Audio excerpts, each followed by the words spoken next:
Welcome to our reflection for Sunday, the 24th of May. The theme this week is in grief and joy, in life and death. And as I prepare to say our opening words, do feel free to light a candle or switch on an electric tea light if you prefer. And I shall light mine here. And as we do so, we think of everyone else in our community, both local and global. Each morning we wake and face a day of possibilities and opportunities, of fresh starts and new growth, of developing and flourishing and becoming. Each evening we go to sleep having lived through a day of choices and options and forks in the road, knowing that each door opened means many others closing, and that each green shoot leads to a death elsewhere on the vine of our life. Each morning, each evening, we are surrounded by birth and death, by beginnings and endings, by grief and joy. And all should be celebrated and honoured, for together they are life, in all its multicoloured, multifaceted glory. And so we come to give thanks for life and for our part in it. Let us begin.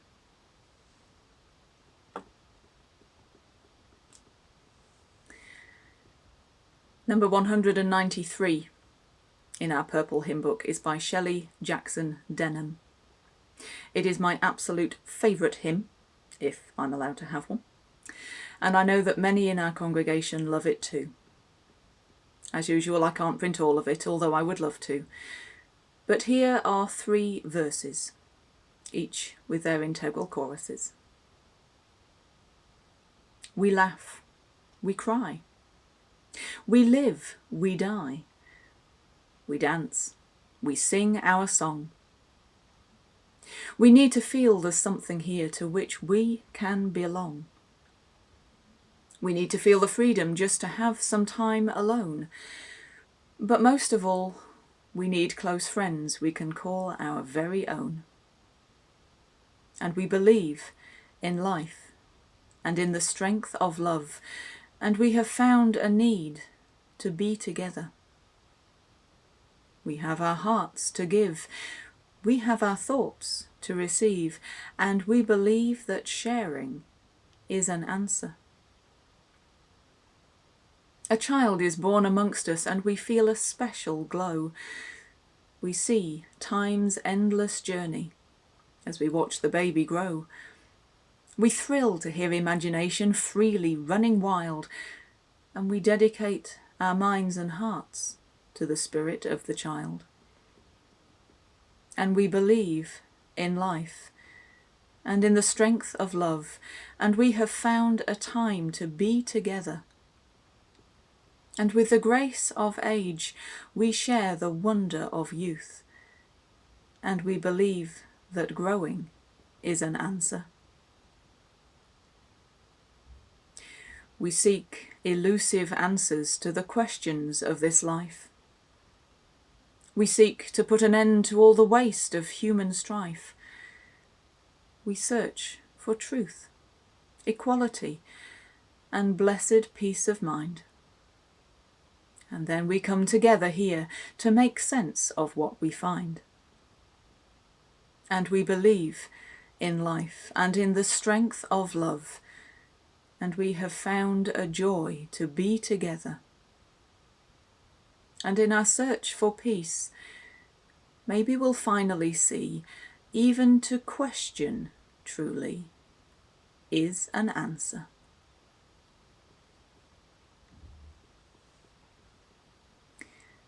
So let's join together in a time of prayer. Spirit of life and love, we have joined together in our hearts and minds and souls, because there is comfort to be found in knowing that we are not alone in this labyrinth we call life. Sometimes the complexity of life is exhausting. So many options, so much emotional upheaval, so many conflicting opinions. We can find ourselves longing for a simple path, a clear set of instructions, someone to tell us what to do and to make all the difficult decisions for us. And sometimes the swings from high to low, from joy to grief, from hope to fear, and back again, can feel too much for our hearts to bear. We long for the roller coaster ride to be levelled out, arguing that though we'd missed the highs, being spared the terrifying plummets into the depths would make it worth it. But we know equally that we don't really want that. We defend our right to make our own decisions, choose our own paths, and we know that it is only by knowing the depths that we can truly savour the heights. And even if those heights are only reached once or twice in our lifetimes, that vision of celestial beauty, glimpsed just once, is enough to last a lifetime. And so we ask, not for deliverance, but for endurance. Not for smooth roads, but for companionship on rough roads. And not for less emotion, but for a greater heart to hold it all. Amen.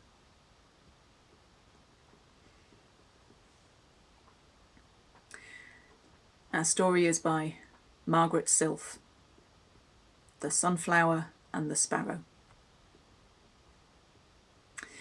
Between an old wooden chest and a rusty washing machine drum, a little sunflower grew. She was surrounded by rubbish and dereliction. She was the only flower for miles around. Why the sunflower should be growing there, of all places, no one knew. The flower was often sad, and at night she would dream of lush meadows, of fields of bright flowers where butterflies flew around her. One day, a bedraggled little sparrow came and perched in front of her and gazed at her, his beak hanging open. "How beautiful you are," he chirped. "Really beautiful." "I'm not," retorted the sunflower sadly. "You should see my sisters. They're 10 times my size. I'm small and ugly." "Well, for me, you are the most beautiful of them all," piped the sparrow, and flew away. But the bird visited the sunflower every day from then on. And every day the sunflower grew a little taller, and every day her flower became a little brighter, and they became friends. But one day, the sparrow didn't come. And the next day he didn't come. And the next. The sunflower was very worried.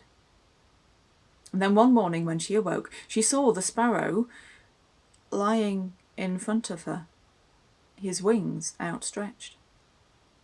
What a shock it gave her. "Are you dead, my little friend?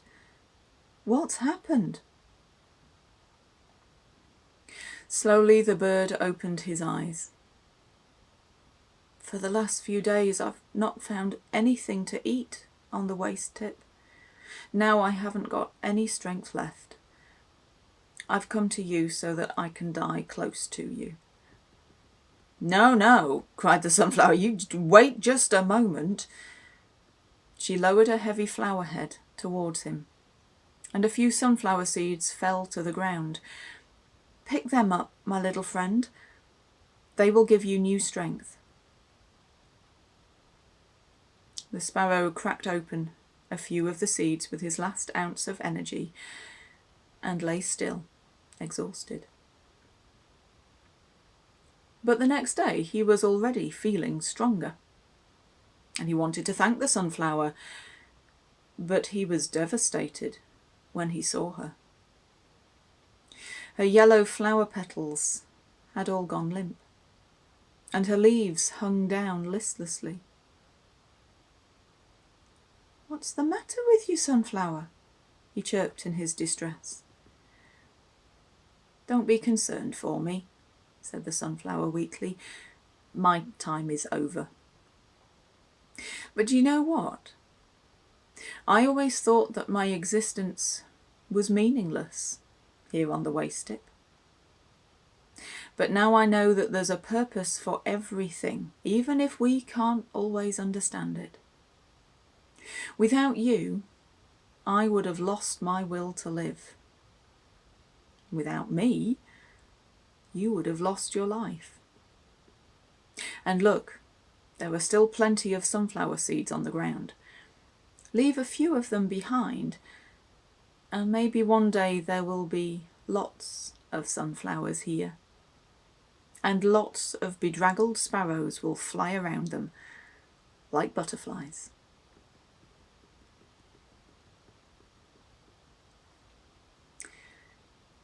That was the story.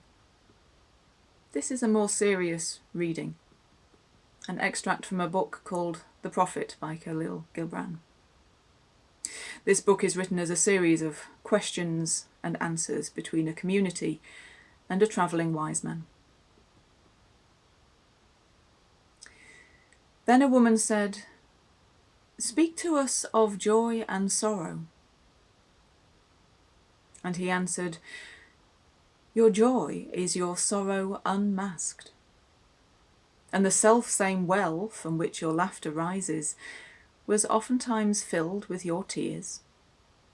And how else can it be? The deeper that sorrow carves into your being, the more joy you can contain. Is not the cup that holds your wine the very cup that was burned in the potter's oven?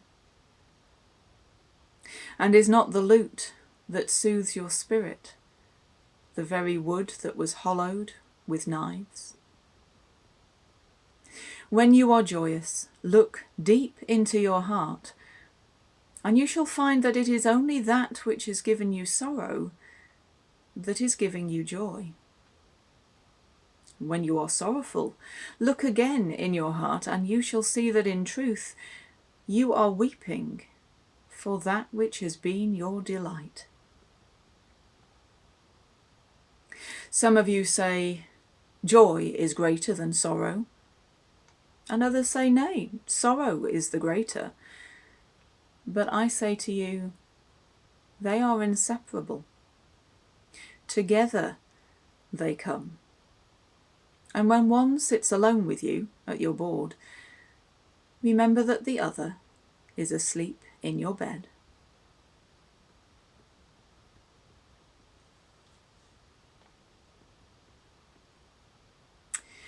It's a week of joy and pain. For Muslims around the world, today marks the start of Eid al-Fitr, the celebrations at the end of the month of Ramadan. For a month, Muslims have been fasting and praying. Now they have reached the end of their fast, and so it is a time for feasting and celebration and heartfelt worship. A time of celebration, and yet these celebrations are painful because the community get-togethers and the communal worship that are so much a part of it cannot happen. The mosques like churches and synagogues and meeting houses, are closed. Though I did see one solution beautifully demonstrated by a small child who had made little prayer mats for all their teddies. A true prayer community of love, if ever there was one.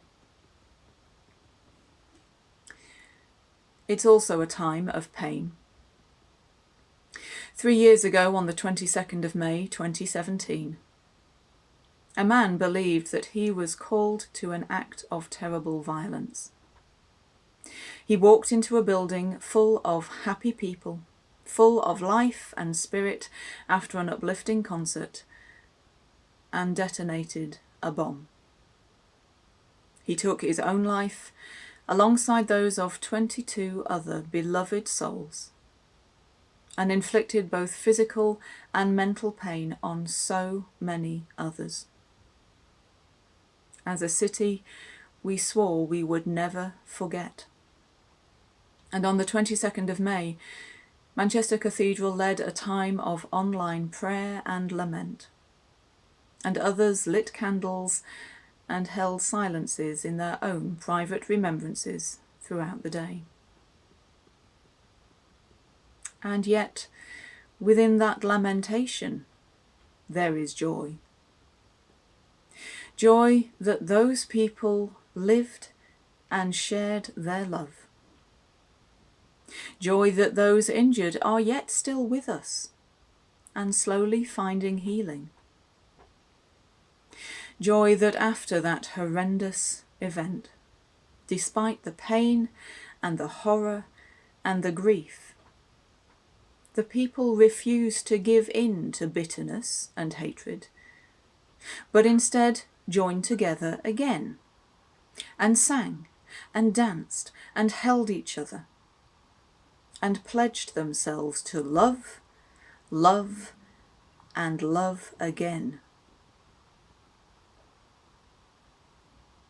In our own community, these past couple of months, we have grieved the loss of a friend, celebrated the birth of a child, and been forced to rearrange weddings.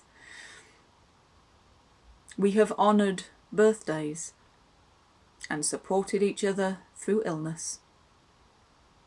All around us, people find healing, fall in love, make mistakes and make miracles, and are blessed with crisp dawns and glorious sunsets. In life, we are in the midst of death. And in death, we are in the midst of life. Even while we are crippled with overwhelming grief, we are surrounded by glimpses of incredible joy. Knowing that there is joy all around us does not lessen the pain, and nor should it. Every loss, every hurt, every heartbreak is owed its full acknowledgement. And knowing that there is grief around every corner does not stifle our joy, and nor should it. For celebration, like deep grieving, is an act of gratitude and thankfulness. So let us always give thanks for whatever comes our way, whether it is pain or joy, for it is life, and we are privileged to be a part of it. And so, a blessing. Each day of this coming week, may you wake with the anticipation of possibilities and opportunities. May you wake with the courage to face the road ahead of you with all its twists and turns. May you wake with the wisdom to navigate the choices and decisions ahead of you, and the grace to allow others to make their decisions for themselves. May you wake with the gentleness to let doors close with honour and respect, and with the willingness to grieve for what was not to be. Most of all, may you wake with love in your heart, with compassion in your hands, and with peace in your mind. And may your mind, hands, and heart be ready and open to lift up all the pain and all the joy, and give thanks for life. Amen.